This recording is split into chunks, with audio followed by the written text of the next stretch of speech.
Hello and welcome to your March quick tips. So we're talking about formative assessments here in March, and I'm going to show you how to use Quizizz AI to create a quick formative assessment question set.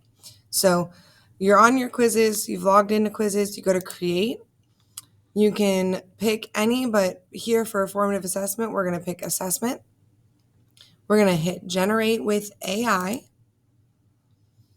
And we can do a couple of different things. We can upload a document.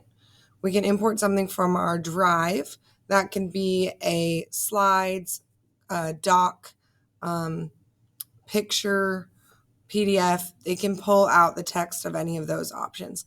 We can just copy text in from somewhere. We can use a website, or we can use YouTube. So we are going to go ahead and grab a website link that I have here from News ELA, and we are going to put this in here. Number of questions, we're going to say 5 since it's a formative assessment. I already have my subject and grade set to science in 8th grade. You can change that to fit what yours is. And then we're going to hit generate quiz.